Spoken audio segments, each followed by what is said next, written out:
Hello, happy Sunday. I don't know what's going on with me today, but all I want to do is sleep.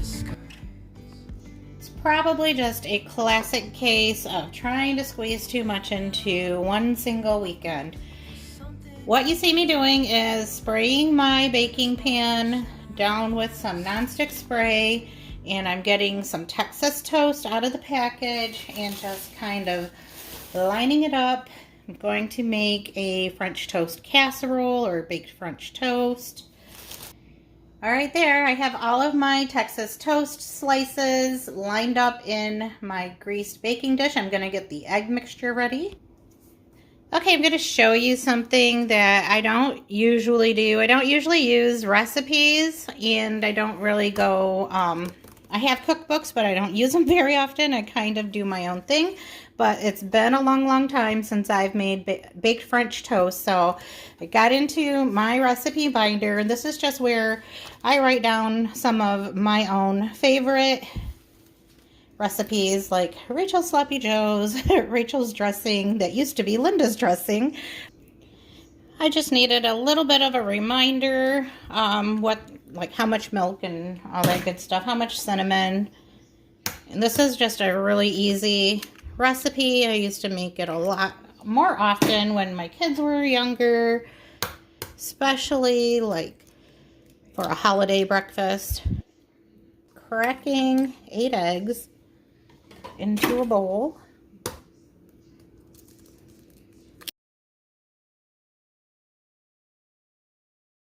Now that I have all of my eggs cracked, I'm just going to give them a whisk with a fork. So I need 3 tablespoons of granulated sugar. You can measure it if you want to.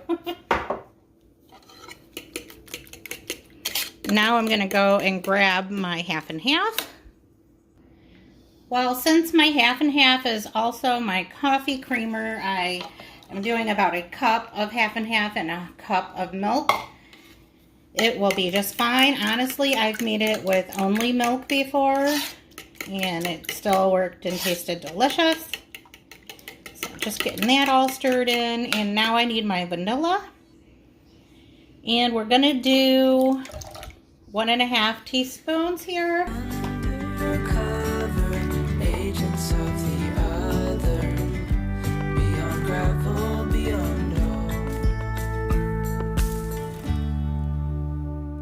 And pour this egg and milk mixture over the bread. Oops. And I want to make sure that I get all pieces covered.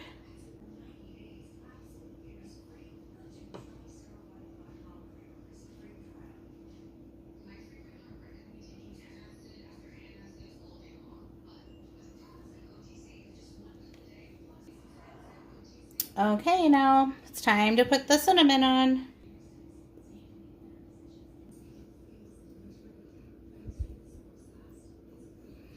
Now, you can add nutmeg to this, but I don't like nutmeg, so usually if a recipe calls for it, I just leave it out.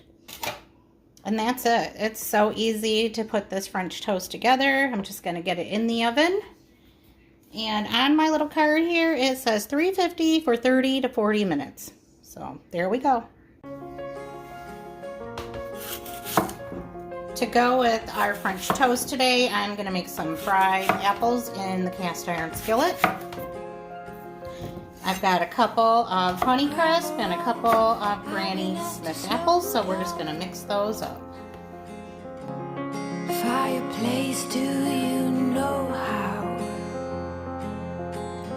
Piles of paper, my desk is out. Oh, I love all things sour. Those Granny Smiths are so good to me. And I've got some butter in this cast iron skillet. My oven is ready. Brew some herbal tea.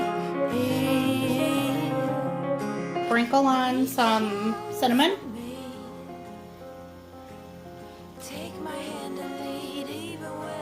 Also adding some brown sugar.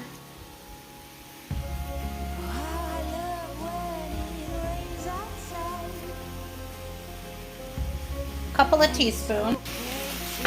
Whoopsie, and I'm adding this much, about a handful of pecans.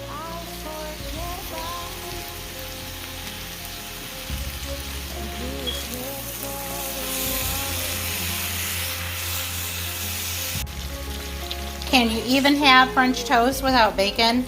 I don't know about that one.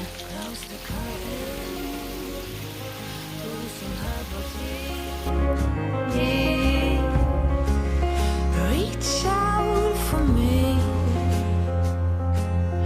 Take my hand and lead even when I disagree.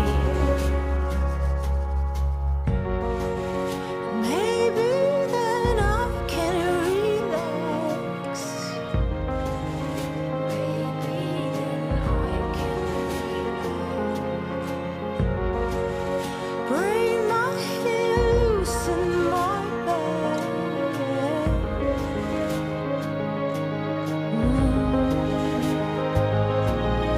Oh, just rest sweetly close to curtain. Ooh, some herbal tea. Reach out for me. Oh, and take my hand and lead even when I disagree. If I could hang on to something, I am just adding a package of original Bob Evans sausage and about a pound of ground beef into my frying pan. Feeling like a spaghetti night just because it's super easy and pretty quick to put together, and just getting home from work, had a really busy day. We went out to eat last night, so I don't want to do that again tonight when we have food here at home. Not sure if spaghetti is what I exactly had in mind, but that's what's going to happen. I'm sure it'll be good. It always is. Since I'm using a lean meat and the sausage didn't make that much grease, I don't need to drain off any fat. And I'm just adding a bag of tomatoes from my freezer. These tomatoes are from our garden, so they are going to make our sauce really nice and fresh tasting. Next, I'm just going to pour in 2 packages of the thick and zesty, here I'll show you this one, McCormick's spaghetti seasoning. And then I'll be adding some water and some tomato paste.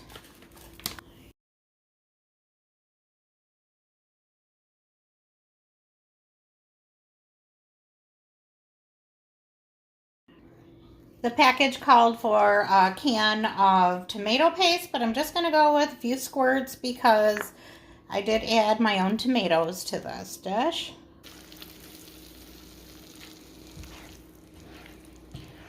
This meat sauce has been cooking for a couple hours now. Everybody had something to do today except for me, so that's why I just let it go on low for all this time. But I'm going to start the noodles because it's 7 o'clock and I am hungry.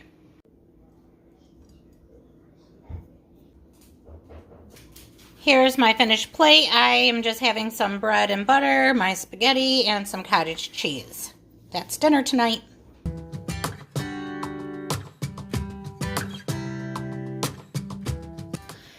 Hello and happy Wednesday. I am getting dinner started in my crock pot. I have 3 large chicken breasts that I have just washed up and removed that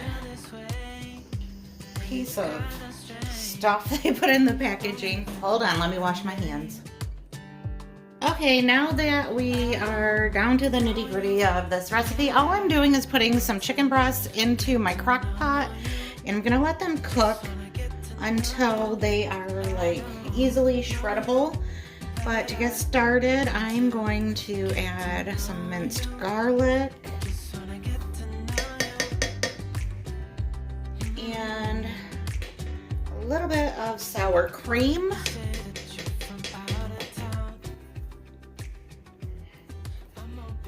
can of cream of chicken soup. We're probably going to serve this over mashed potatoes.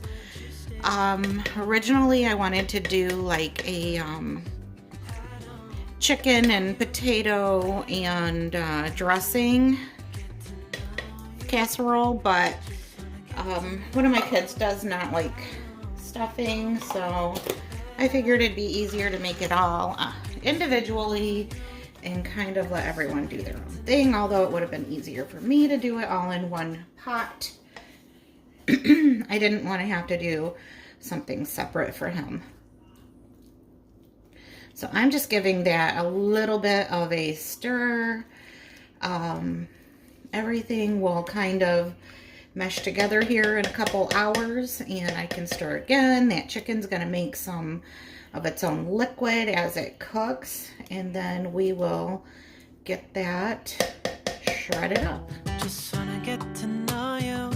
I know you, but I want to get to know you. Just wanna get to know you. I know you, but I want to get to know you. Just wanna get to know you. I know you, but I want to get to know you. Just wanna get to know you. It's Thursday. I'm home from work before everybody else, so I'm getting some things around to get dinner started. Always looking for something that is quick and easy. So I have some shrimp that are frozen. These are large, tail removed and deveined. So I'm just letting those sit here for a minute. They will go in last, so that'll give them a chance to thaw out a little bit. I'm going to get busy chopping up my andouille smoked sausage. We're going to do a little something with a stir fry. Not sure exactly what or how it's going to turn out, but we will see as it goes. Over here in the super large frying pan, I have about a half a stick of butter melting down. Doing this a little bit backwards, I'm going to add my veggies first and then add my sausage and shrimp last.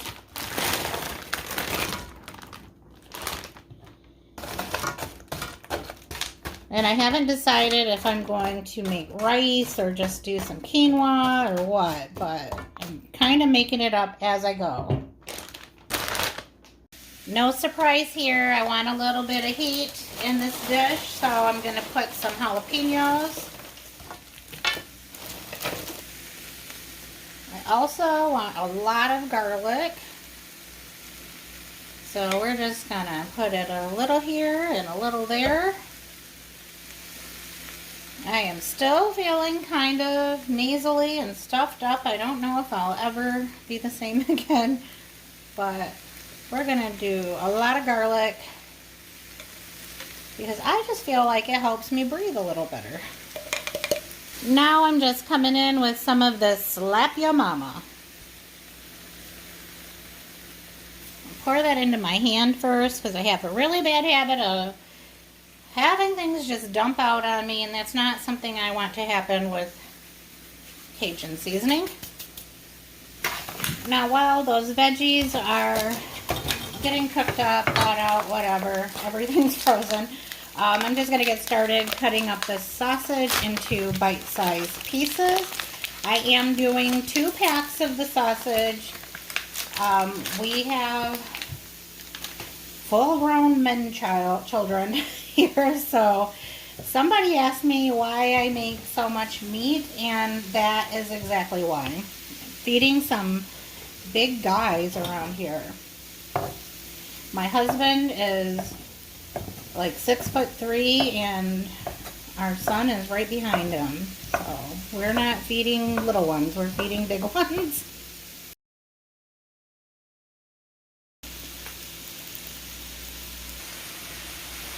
Okay, let's see what's going on over here. Starting to smell cauliflower. And I think we're like getting to that point where it's thawing out.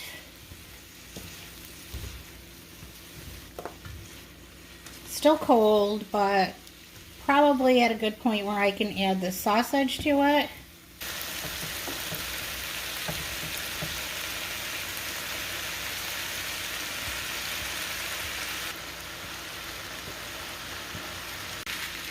I'm just going to turn and flip this so that all of those spices and butter can get on everything else. There's a little more liquid since those veggies have thawed out and made their own water. I found this can of mushrooms in my pantry, so I decided it's going into. I just squished the liquid out of it and dumped them right in.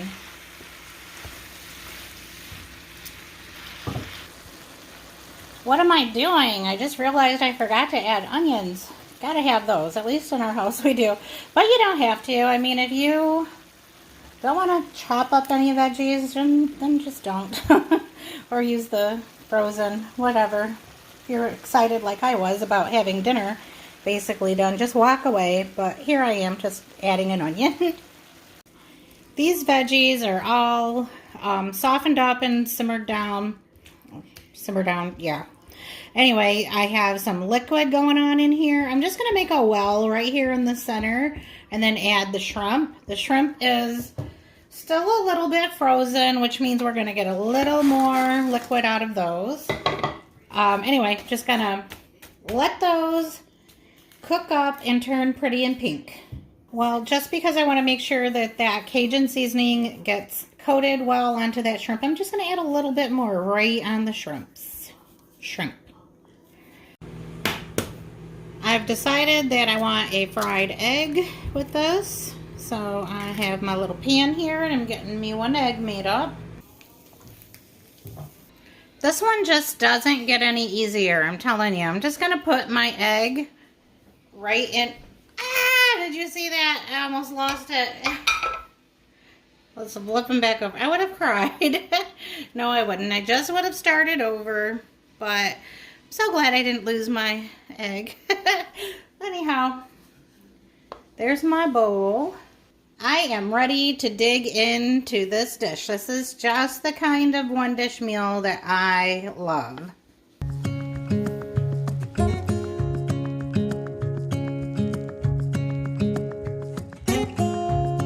We're having a super easy dinner tonight, just having some frozen pizza.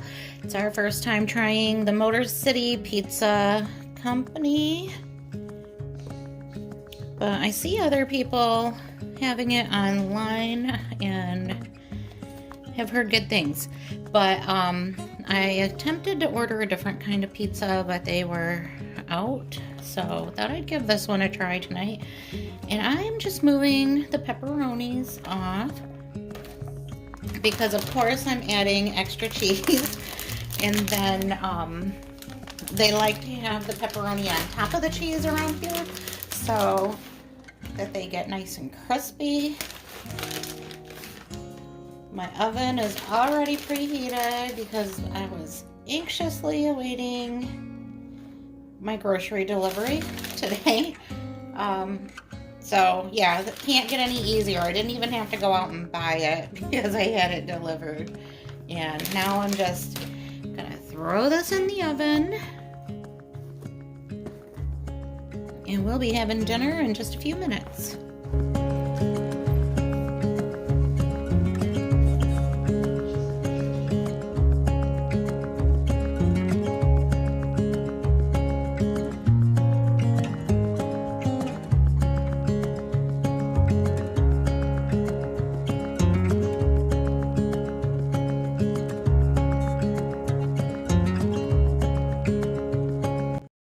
This next recipe is included in a separate video where my granddaughter Ava is going to give a tutorial on how to make witch's brew stew, but I am adding the shortened version to this video as it is what we had for dinner on Saturday. I'm adding a half a roll of pork sausage and also a pound of ground beef to my crock pot. And I'm just chopping up some potatoes. After that meat was cooked through and I drained the fat off, I just added those potatoes right into the crock pot as well. I also chopped up an onion and then added that to our pot.